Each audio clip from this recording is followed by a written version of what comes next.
Hello and welcome you all to my YouTube channel.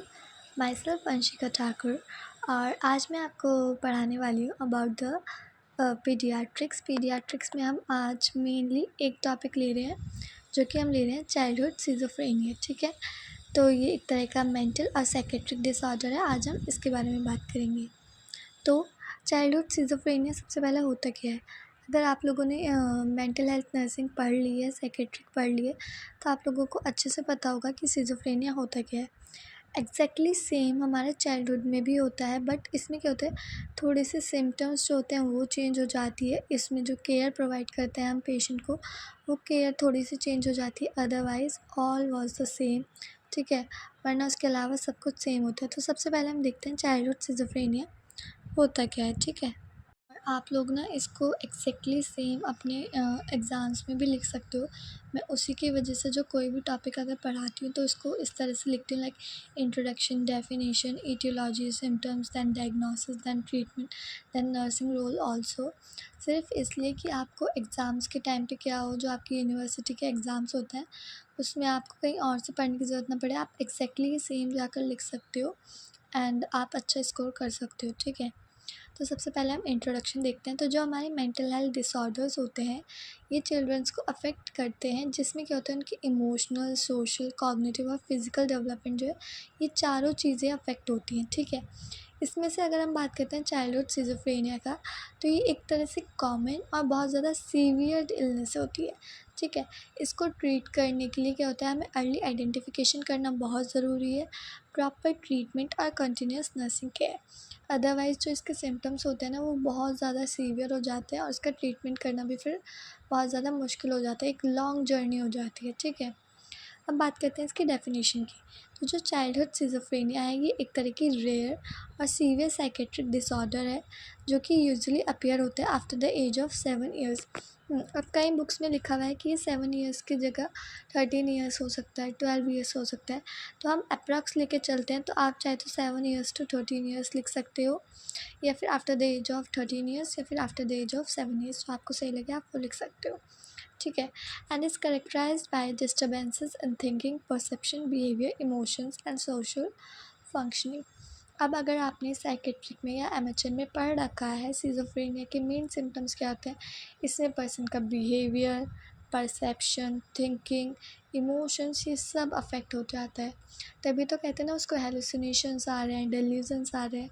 ये सब किसकी वजह से होता है? क्योंकि उसके परसेप्शंस, थिंकिंग, इमोशंस अफेक्ट हो रखे हैं। That's why.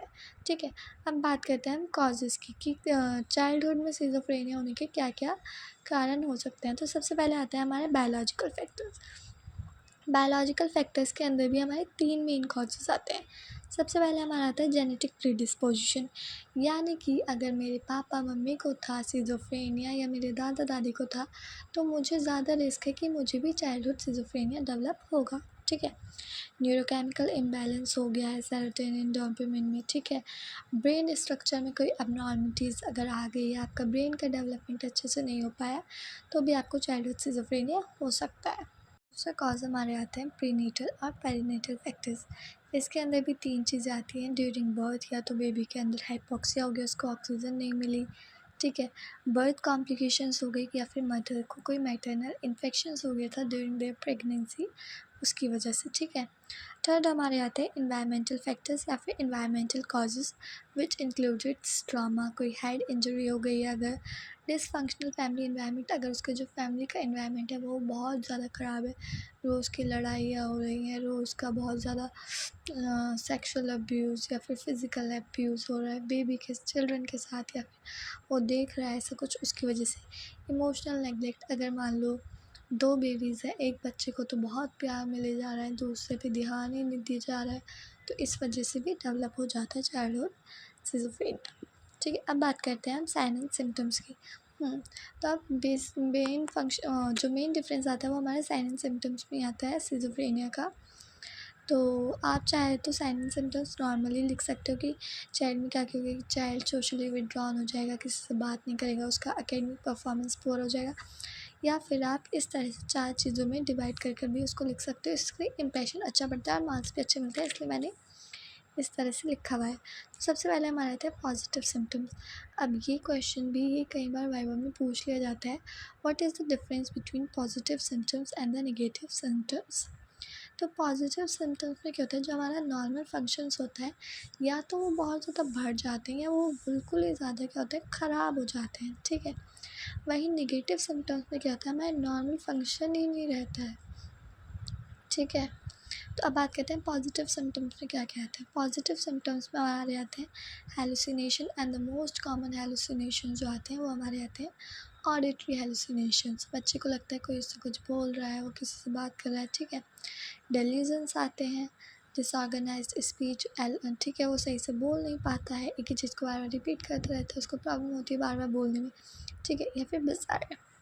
अब आते हैं नेगेटिव सिम्टम्स। नेगेटिव सिम्टम्स में सोशली विड्रॉल, जो हमारा चाइल्ड होता है वो खेलना बंद कर देता है, किसी से बोलता नहीं है, पेरेंट्स से भी नहीं बोलता, अकेले रहने लगता है, फ्लैट और ब्लंटेड अफेक्ट हो जाता है, पुअर आई कॉन्टैक्ट, एलोजिया एंड अवलाइशन।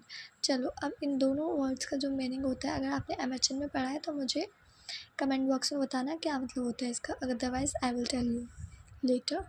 अब बात करते हैं कॉग्निटिव सिम्टम्स में, उसका अटेंशन और कंसंट्रेशन पुअर हो जाता है। ऑफ कोर्स अगर attention and concentration he poor हो रहा है तो एकेडमिक परफॉर्मेंस तो ख़राब ही जाएगा। डिफ़िकल्टी होती है उसको लर्निंग में। अब इस टर्म को क्या कहते हैं ये भी मुझे बताना, ओके, ठीक है। मेमोरी प्रॉब्लम्स, उसको याद ही नहीं रहेगा कुछ भी। Last but not the least, emotional and behavioural symptoms. इसमें जो हमारा चाइल्ड होता है उसको बहुत गुस्सा करने लगता है, इरिटेट हो जाता है छोटी छोटी बातों पे, स्पीच डिले, जैसे कि मैंने पहले ही बोला, सबसे पहली बात तो उसकी स्पीच डिसऑर्गेनाइज्ड है, और अगर ये बहुत अर्ली चाइल्डहुड में डेवलप हुआ है तो उसका स्पीच का डेवलपमेंट ही नहीं हो पाएगा अच्छे से, बहुत लेट जाकर उसको सही से बोलना आएगा, ठीक है। और इनअप्रोप्रिएट इमोशनल रेस्पॉन्स। तो ये हमारे था कि हमारा सिज़ोफ्रेनिया होता क्या है, उसके कॉजेज़ क्या होते हैं, उसके साइन एंड सिम्टम्स क्या होते हैं, कहते हैं हम इसके ट्रीटमेंट की, ठीक है। तो मैंने ट्रीटमेंट ना बहुत छोटा सा लिखा है क्योंकि इसमें जो मेन ट्रीटमेंट है वो यही होता है। बाकी अगर बहुत ज़्यादा लॉन्ग में आता है ना तो आपको क्या करना है, आपको ना जस्ट इसको बढ़ा देना है, यानी कि फार्माकोलॉजिकल ट्रीटमेंट मैंने जैसे लिखा है तो आप इसके अंदर लिखेंगे कि फार्माकोलॉजिकल ट्रीटमेंट्स में हम मेडिसिन का यूज़ करते हैं, जिसके अंदर हम कौन से ड्रग्स यूज़ करते हैं, एंटीसाइकोटिक्स। अब एंटीसाइकोटिक्स के अंदर भी जो हमारी मोस्ट कॉमन होती है जैसे कि हेलोपेरिडोल, तो आप वो लिख देंगे उस तरह से, ठीक है। दूसरा मैंने लिखा है साइकोलॉजिकल थेरेपीज़। साइकोलॉजिकल थेरेपीज़ में आप साइकोथेरेपी देते हैं, और चाइल्डहुड के लिए यानी कि चिल्ड्रंस के लिए हम देते हैं प्ले थेरेपी, यानी कि उनके साथ कोई छोटी मोटी एक्टिविटीज़, प्ले एक्टिविटीज़ हम करते हैं उनको रियलिटी ओरिएंटेशन करवाने के लिए, ठीक है, या फिर उनका सोशली विड्रॉल रहता है जो उनका सिम्टम्स, उससे रिलीफ दिलवाने के लिए, ठीक है।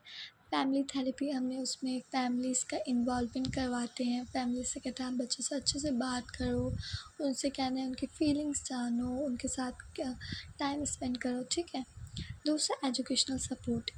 एजुकेशनल सपोर्ट के अंदर हम स्पेशलाइज्ड एजुकेशन प्रोग्राम्स और इंडिविजुअलाइज्ड एजुकेशनल प्लान्स बनाते हैं कि हर एक बच्चे के हिसाब से कि ये बच्चा क्या कर सकता है, कितना पढ़ सकता है, उस हिसाब से हम उनके एजुकेशनल प्रोग्राम्स डेवलप करते हैं। अब इसमें लॉन्ग क्वेश्चन में पूछ लिया जाता है कि चाइल्डहुड सिज़ोफ्रेनिया होता क्या है, उसको पूरा एक्सप्लेन करो, और उसके बाद इसका एनसीपी बनाओ या फिर लिखो कि नर्सिंग केयर कैसे कर सकते हैं। तो मैंने 3 मेन नर्सिंग डायग्नोसिस लिखे हैं जिन पे आप एनसीपी बना सकते हो, ठीक है। या फिर अगर नर्सिंग केयर आता है तो आप असेसमेंट लिखते हो सबसे पहले।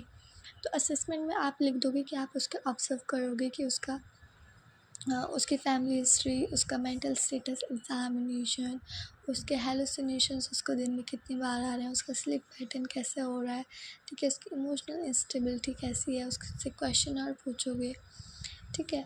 उनके बेसिस पे मैंने ये 3 डायग्नोसिस बनाए।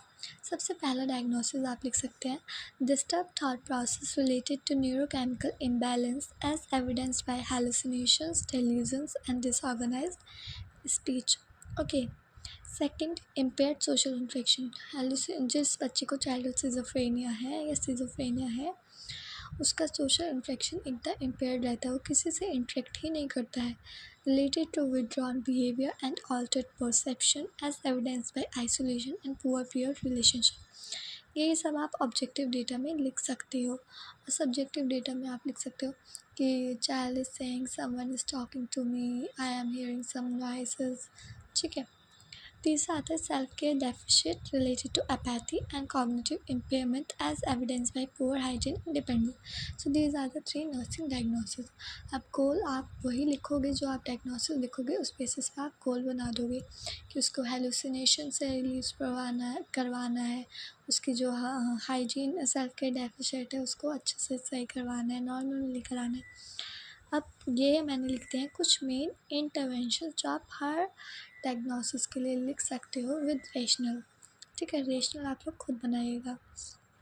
जैसे मैंने लिखा है, असेस करेंगे content of hallucinations and illusions, provide करेंगे सिंपल थेरेप्यूटिक कम्युनिकेशंस, एक काम एनवायरनमेंट मेंटेन करके रखेंगे, ग्रेजुअली इंट्रोड्यूस करवाएंगे छोटी मोटी ग्रुप एक्टिविटीज़, क्योंकि वो क्या कर रहा है, चिल्ड्रन हमारा सोशली विड्रॉल है, इसलिए रीइंफोर्स करेंगे पॉजिटिव सोशल बिहेवियर, मेंटेन करेंगे रूटीन शेड्यूल. ठीक है, इन्वॉल्व करेंगे फैमिली मेम्बर्स को. एट लास्ट हम एंटीसाइकोटिक मेडिकेशंस और एनकरेज करेंगे reality orientation. So these are the nursing diagnosis interventions. इनको आप लेंदी करके डिटेल में लिख सकते हो, बट आएंगी यही चीज़ें क्योंकि बहुत कॉमन और बहुत ज़्यादा इंपॉर्टेंट है. ठीक है, तो आपको कहीं और से पढ़ने की ज़रूरत नहीं पड़ेगी, आप लोग बस यही रखो और इनको अंदर से डिटेल में वहाँ पर लिखते रहिए लेंदी करने के लिए अपने क्वेश्चन को. At last role of nurse. तो रोल ऑफ नर्स में भी जो मैंने ये पॉइंट्स लिख रखे हैं, ये आप हर एक क्वेश्चन में लिख सकते हो. अगर आपसे कोई भी साइकेट्रिक डिसऑर्डर पूछा जाए तो रोल ऑफ नर्स उसमें पूछा ही जाता है 10 मार्क क्वेश्चन में, या फिर नहीं भी पूछा जाता है आप खुद से लिख दोगे तो आपको एक्स्ट्रा स्कोर्स मिलेंगे. तो ये हमारे कुछ पॉइंट्स हैं. सबसे पहले अर्ली आइडेंटिफिकेशन करना है, प्रोवाइड करना है सेफ थेरेप्यूटिक इन्वायरमेंट, यूज़ करना है थेरेप्यूटिक कम्युनिकेशन का, मेडिकेशन मैनेजमेंट मॉनिटरिंग करते रहना है, साइकोलॉजिकल सपोर्ट प्रोवाइड करना है, फैमिली एजुकेशन देनी है, हेल्थ एजुकेशन लिख सकते हो, counselling rehabilitation. Okay, so these are the some role of nurses. तो ये था मेरा चाइल्डहुड सिज़ोफ्रेनिया. अगर आपको अच्छी लगी हो वीडियो और समझ आया हो तो वीडियो को लाइक करो, कमेंट करो और शेयर करो, और मुझे बताओ नेक्स्ट टॉपिक क्या चाहिए आपको, और मुझे ये भी बताओ आपको समझ में आता है या नहीं आता है, या मैं कुछ चेंजेस लाऊँ अपनी वीडियो में. Okay, bye bye.